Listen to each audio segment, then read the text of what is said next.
Nah, ada lagi yang namanya predictive value positive. Kemungkinan, probabilitas dari individu-individu yang dengan hasil tes positif benar-benar sakit. Nah, cara hitungnya bagaimana? Predictive value positif adalah jumlah individu-individu yang hasilnya positif berdasarkan tes diagnostik dan dia benar-benar sakit dibagi semua individu yang hasilnya positif. Berbeda dengan sensitivitas ya. Memang ini sedikit mirip dengan rumus sensitivitas. Kalau sensitivitas kan pembilangnya adalah individu-individu yang tesnya positif pada mereka yang benar-benar sakit dibagi dengan seluruh individu yang sakit gitu kan ya. Sedangkan kalau untuk predictive value positif, pembilangnya adalah individu-individu dengan tes positif yang benar-benar sakit. Penyebutnya adalah semua individu yang hasil tesnya positif menurut dari tes diagnostik, bukan dari gold standard. Contoh, dari 720 orang yang dinyatakan positif oleh suatu tes diagnostik, hanya 570 yang benar-benar sakit ternyata oleh gold standard. Oleh karena itu, berapa predictive value positif dari tes tersebut? Gampang. Jumlah orang yang dinyatakan positif dan dia sakit dibagi dengan seluruh yang dinyatakan positif. Seluruh yang dinyatakan positif berarti ya nggak peduli dia sakit, dia sehat, berdasarkan gold standard pokoknya semua yang positif. Ya. 570 per 720, 0,79 atau 79%. Berarti ada kemungkinan 79% orang-orang yang positif ya pada orang yang sakit dibandingkan dari seluruh yang hasilnya positif. Ya. Ada 79% orang yang memang benar-benar sakit dari seluruh orang yang hasilnya positif. Itu disebut dengan predictive value positif. Coba teman-teman resapi. Kalau predictive value positifnya 79%, bagus atau tidak? Semakin baik PVP, semakin baik tes tersebut atau semakin buruk? Nah, coba direnungkan. Kemudian predictive value negatif. Nah, ini kebalikan dari PVP ya. Probabilitas atau kemungkinan individu dengan hasil tes negatif benar-benar sehat. Gitu. Maka rumusnya juga dibalik saja. Pembilangnya adalah individu-individu yang sehat dengan hasil tesnya negatif berdasarkan tes diagnostik itu dibagi seluruh individu yang negatif berdasarkan hasil tes diagnostik itu. Berbeda dengan spesifisitas ya. Kalau spesifisitas kan pembilangnya adalah memang sama ya, pembilangnya sama. Individu-individu yang sehat dengan hasil yang tes negatif. Namun penyebutnya adalah semua individu yang sehat berdasarkan gold standard. Itu spesifisitas.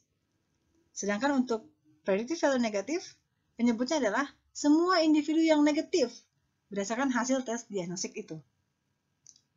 Contoh soal. Dari 880 orang yang dinyatakan negatif oleh suatu tes diagnostik, namun dinyatakan benar-benar sehat oleh gold standard hanya 850. Nah, lalu berapa predictive value negatif dari tes tersebut?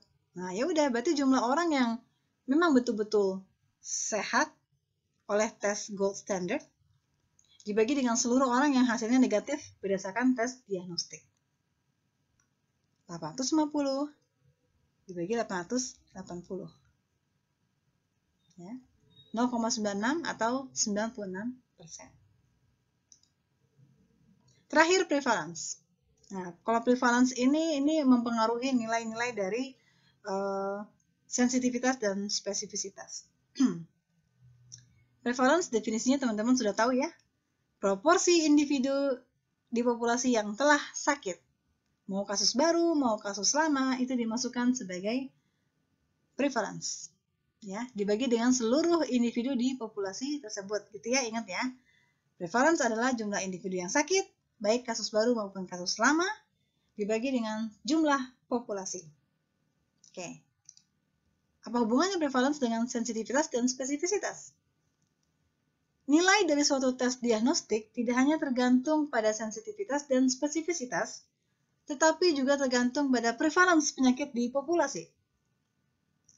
Jika prevalence penyakit menurun, semakin sedikit jumlah orang yang sakit, maka kemungkinan seseorang memiliki hasil tes positif dan orang tersebut benar-benar sakit akan menurun. Ya, kalau prevalence penyakit menurun, penyakitnya jarang, maka kemungkinan orang hasil tesnya positif dan orang itu memang benar-benar sakit, ini akan menurun. Oleh karena itu, kemungkinan terjadinya false positif akan meningkat. Akan banyak hasil-hasil positif yang salah. Orang dinyatakan positif padahal dia nggak sakit. Ya, semakin jarang suatu penyakit, maka akan semakin tinggi false positif. Ya, false positif akan semakin tinggi. Contoh penyakit yang jarang apa misalnya, cari ya. Prevalensinya rendah. Maka rate false positif pasti akan tinggi.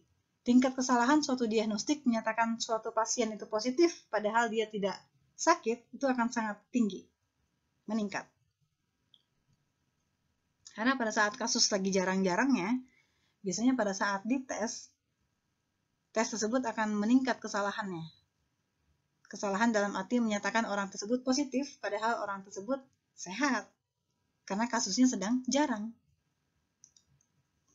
Sehingga semakin jarang frekuensi penyakit, maka tes diagnostik yang digunakan sebaiknya yang memiliki spesifisitas yang tinggi, supaya dapat berguna secara klinis. Jangan sampai ada orang yang jangan sampai ada orang yang tidak sakit dinyatakan positif.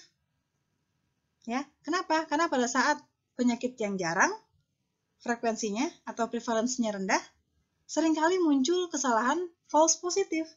Ada orang sehat dibilang positif. Nah, oleh karena itu kita butuh yang spesifitasnya tinggi. Yang dia bisa menyatakan bahwa orang tersebut negatif dan orang itu sehat. Ya, menghasilkan hasil negatif pada orang yang sehat, berarti spesifitasnya yang tinggi. Sebaliknya, untuk frekuensi yang sering, yang banyak, yang tinggi, yang banyak ya penyakitnya, maka tes diagnostik yang dipilih harusnya yang sensitivitasnya yang tinggi. Supaya bisa menyatakan orang yang terinfeksi atau orang yang sakit hasilnya positif. Karena kalau tidak, false negatif akan meningkat. Nah, ini bahaya nih, ini kondisi sekarang nih. Kondisi sekarang, COVID-19 sedang meningkat prevalensinya, maka kita butuh tes diagnostik yang sensitivitasnya tinggi. Yang mampu menyatakan kalau orang terinfeksi itu ya positif. Jangan sampai muncul false negatif. Paham di sini maksudnya ya? Karena seringkali pada prevalence yang tinggi, pada penyakit yang frekuensinya banyak, ya, seperti COVID-19 saat ini, seringkali muncul false negatif. Oleh karena itu kita harus milih yang sensitivitasnya baik. Dan tes yang terbukti dengan sensitivitas yang paling baik adalah tes swab PCR. Oke, mungkin kita akan lanjutkan dengan studi kasus pada tes-tes screening untuk tes COVID-19. Kita tutup dulu teori ini, kita lanjutkan dengan diskusi.